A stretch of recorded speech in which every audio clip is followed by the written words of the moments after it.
रानो चिड़िया के यहाँ अंडा आने वाला था।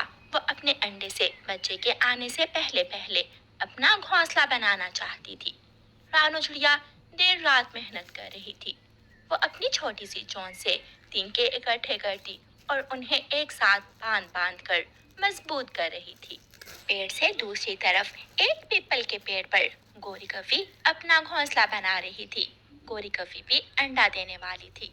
गोरी कवि रानो चिड़िया के पास आती है। रानो, मैं तुमसे हमेशा जीतती हूँ। कोई भी काम हो, जीवन का कोई भी कंपटीशन हो, अब देखना मेरा घोंसला तुम्हारे घोंसले से मजबूत और सुंदर होगा। गोरी बहन, मैं हमेशा खुद के लिए जीती हूँ। मैं दूसरों के कामों पर नजर नहीं रखती। तुम्हारी तरह मेरा घोंसला भी किसी से कम नहीं होगा। रानो चिड़िया फिर से अपने काम में लग जाती है।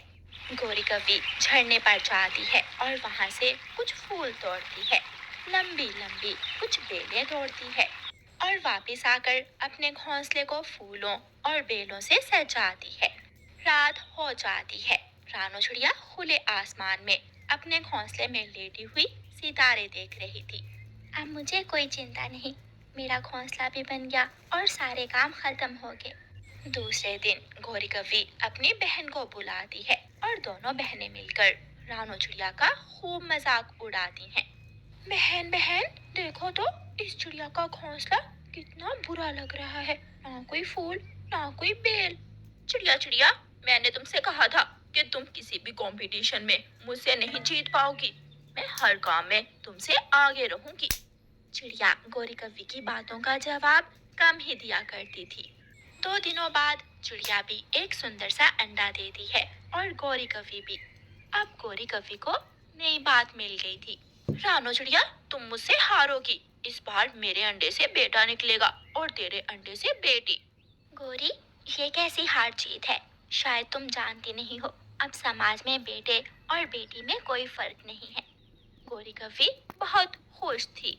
वो अपना अंडा घोंसले में छुपाकर जंगल जाती है। लूसी लूसी, पता है इस बार भी चिड़िया मुझसे जीत नहीं पाएगी। उसके अंडे से जरूर बेटी ही निकलेगी। गोरी, ये तो समय ही बताएगा। लेकिन तुम हमेशा रानो चिड़िया से जीतती हो। इस बार भी जीत तुम्हारी ही होगी। रानो चिड़िया सारा दिन अपने अंडे पर बैठी रहती और फिर शाम को अपना दाना लेने जाती।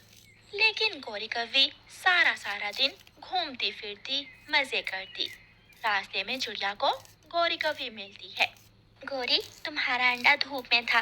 मैंने ऊपर पत्ते रखकर उसे छांव कर दी। तुम अपने अंडे का ख्याल रखा करो। तेरी हिम्मत कैसे हुई मनहूस, मेरे अंडे को पंख लगाने की?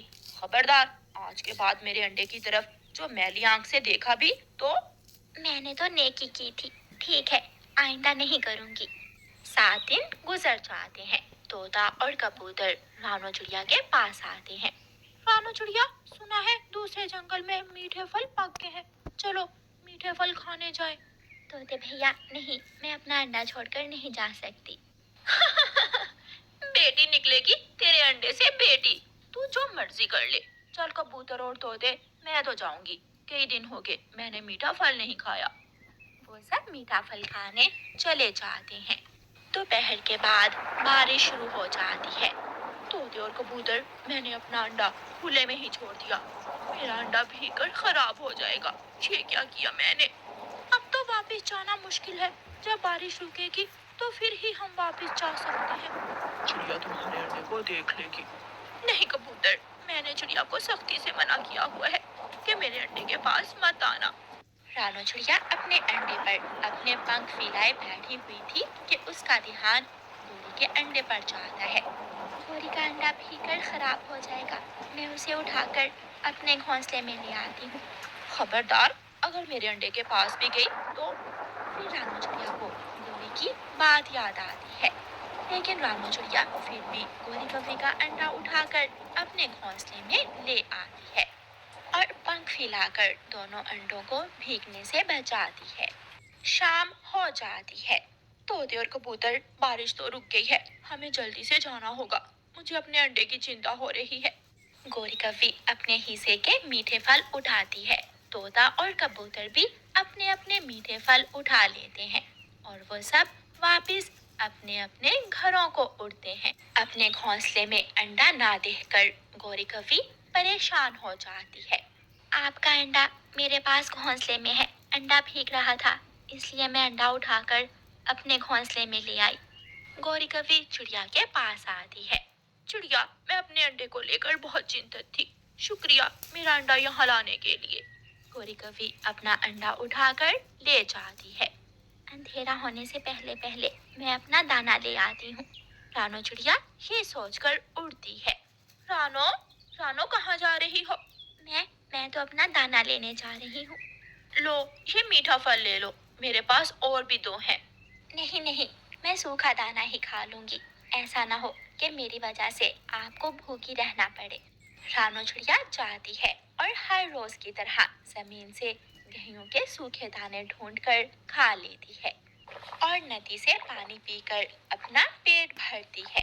दिन गुजरते गए और फिर एक दिन रानो चिड़िया का अंडा फूटता है और उसके अंडे से एक बेटा और एक बेटी, बहुत ही सुंदर दो बच्चे निकलते हैं। और गौरी कवि के अंडे से एक कौवा बेटा निकलता है। चिड़िया चिड़िया, तुम्हारे अंडे से क्या निकला है? गौरी, मेरे अंडे से एक बेटा और एक बेटी दोनों निकले हैं। ऊपर वाले ने मुझे बेटे और बेटी दोनों की खुशी दी है। रानो, यहाँ आना। मुझे ऐसे लग रहा है जैसे मेरे बेटे का एक पंख कमजोर हो और वो उठकर खड़ा भी नहीं हो रहा। रानो चिड़िया गौरी कवि के पास जाती है। गौरी, तुम्हारे बेटे की एक टांग और एक पंख कमजोर है। गौरी रोने लग जाती है। ऊपर वाले, ये क्या हुआ मेरे साथ? मुझे बेटा भी दिया और वो भी अपाहिज। अब क्या करूंगी मैं? गौरी, जीत और हार ऊपर वाले के हाथ है। मैं ना चाहते हुए भी जीत गई और तुम्हारी बुरी हरकतों की सजा तेरे इस छोटे से बच्चे को भुगतना पड़ेगी। दूसरे दिन रानो चिड़िया अपने दोनों बच्चों को घोंसले में छोड़ती है और गौरी कवि के साथ उसके बेटे को लेकर बुलबुल डॉक्टर के पास जाती है। इस बच्चे की धूप छांव का ख्याल नहीं रखा गया। कहाँ है इसकी माँ? मैं ही हूँ। बेशरम, अंडा देने का पता था, अपने अंडे पर बैठ नहीं सकती थी तुम। ये बच्चा इसलिए अपाहिज हुआ है कि तुमने इसे धूप में छोड़ा।